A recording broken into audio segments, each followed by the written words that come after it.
Hey guys, it is April from Getting Huggo With It.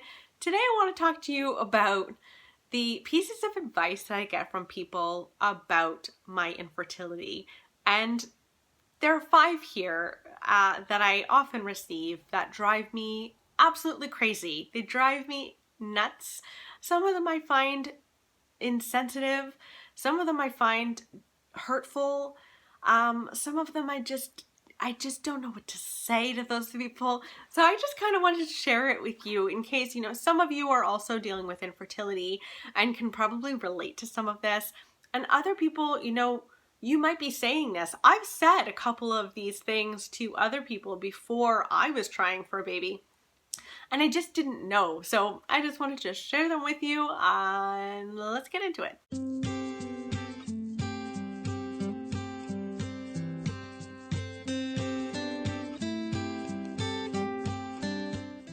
Did you try putting your feet up after sex? The low-carb diet? Ovulation predictor kits? These people have just the plan for you that's gonna make you pregnant.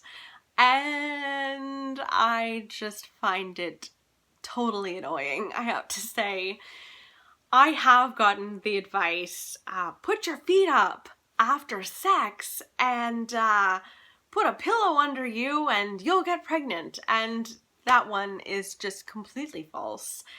When you go into a fertility clinic and you're doing something like IUI, they make you leave, like just after they've stuck in the sperm. They're like, okay, bye, like 10 minutes later they're gone. So you don't need to have your legs up in the air. And the one time that I did get pregnant, TMI, I did not do the legs up in the air thing. So that piece of advice is really annoying. The low carb diet thing, some people will say, try a low carb diet because it worked for me and I had PCOS. Well, I don't have PCOS, so that doesn't work. There are lots of people who think that they've got the key to getting pregnant. And I really struggle with those people because it actually insults the other person's intelligence. You know how they'll say, if you want to lose weight and you want to learn about losing weight, go and talk to someone who is overweight. It's totally true. Those people know. It's just something that they're struggling with and there are deeper levels. So it's very similar with infertility. If you want to find out how to get pregnant, go and talk to someone who's struggling to get pregnant, because what you do when you're struggling to get pregnant is read all of the books possible. You go to the fertility clinic and learn about those treatments there. You just know a ton. And so when people say, I've got the ticket, and they give you advice like, put your legs up, it drives me completely insane. It drives me insane. I'd much rather someone say, hey, I know that you're struggling to get pregnant. I really enjoyed this book about trying to get pregnant. Have you read that? And then a dialogue can happen where that person can say, no, I haven't read that. Thank you so much. Or I have read that and the subsequent books, and can kind of step away from that conversation.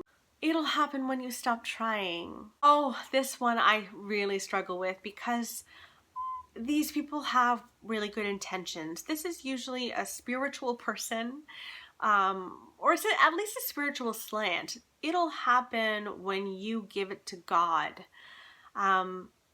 It's very difficult because you know that it's coming from that perspective. I usually get this advice from people who got pregnant pretty randomly.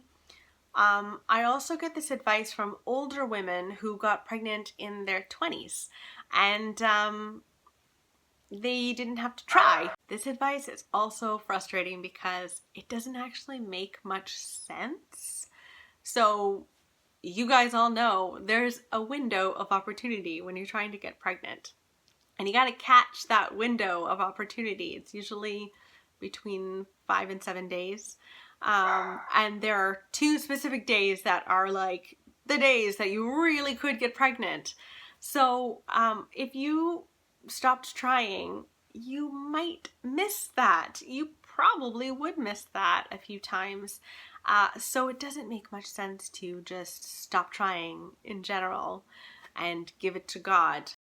I know someone who did IVF and they have a baby now, so it'll totally work for you. These are other people who I kind of go gently with because they really mean well.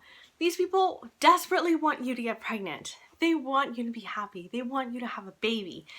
And they mean incredibly well, but they most likely don't know very much about IVF or IUI or fertility treatments in general. IVF is hardly a guarantee. So those people don't seem to know things like what their friend was dealing with. Did they have PCOS? Did they have low ovarian reserve? Was it a male fertility issue? Because those can be much more easy to deal with than female fertility issues. You have a higher chance of miscarriage when you do IVF. There are just so many flaws in this, but I know that these people mean well. I don't know, it's very frustrating to hear that because it's like an optimism, a perpetual optimism that they want you to have that's not always easy to have when you're dealing with infertility. And it also is it's not realistic. It's not realistic to think I'm going to go for IVF and that means I'm going to have a baby. It's really not. So that's another one that drives me nuts. Just relax. If you were about to go bankrupt or your house was on fire and someone said to you, just relax, you would lose your mind on them. You'd be like, you're irrational. What are you talking about? Now, there is something to be said about stress and fertility. And if you're very stressed, it can hurt your fertility. And I totally get that.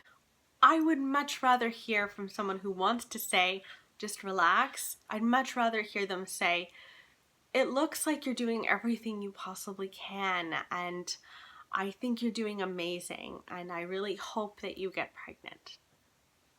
Just that is good. But just relax. Very hard to do when you're trying to get pregnant. Just adopt. This one is really the hardest one for me. It's like asking someone who's in a marathon and they're close to the end. They don't know if they're going to finish. They're tired. They're exhausted. It's like telling that person, you know what I think you need to do is do a whole other marathon. And that's exactly what it is when you tell someone, if this doesn't work out, just adopt. First of all, going through IVF, IUI, just trying to conceive on your own is a marathon. It takes time for people who are struggling with it. It definitely takes time. I'm 2 years in, and it's emotional and exhausting, and I have to go to therapy because of it. It's overwhelming. And there's also a lot of dreams tied up in that. I do dream of getting pregnant again. I loved being pregnant. And I really want to get pregnant again. And I pray that that my baby survives. I want that dream so, so much. So if IVF, IUI, trying to conceive on our own doesn't work out, I'm going to need some time to grieve that. And I might decide that was it. I gave it my all, and now I want to enjoy my niece and nephew. I'm going to go and travel. I'm going to get another dog. I want to move on with my life. I'm not ruling out adoption. I'm not, but I don't think I would do adoption in the next 10 years. Which would make me 47 when I would adopt, which is also difficult to adopt at that age. The other thing is adoption is not easy. Adoption these days is very difficult. So in Ontario, when you adopt a child within Ontario in Canada here, you usually have to agree to the parents having a role in your child's life. And that role can vary in degree, but there's a huge role that they play. I would really struggle with that. International adoption is becoming harder because many countries want the babies in their countries to be adopted by other people in their countries to stay closer to home, which I totally understand. But it's not something you just do. It's very difficult, and it's a whole other marathon that you may or may not be up for after the marathon of trying to conceive on your own. So yeah, I just wanted to share with you the pieces of advice that I get from people that drive me completely nuts. I usually don't talk to those people about my struggles after I get advice like this. And I think I've said things like, just relax, just enjoy having sex with your husband, to friends of mine who have struggled with infertility before I knew the pain of it, before I knew the frustration and struggle of it all. I kind of packaged it up in this easy bow and left it that way. So it doesn't mean, if you found yourself saying any of these things, it doesn't mean you're a bad person. It just means you don't know, and now you do. So I hope this helps somebody. Or, if you're dealing with infertility and you can kind of go, oh my God, yeah, I got that. I hope that you could kind of laugh through this as well. So anywho, I hope that you guys are doing well, and I'll talk to you later. Bye.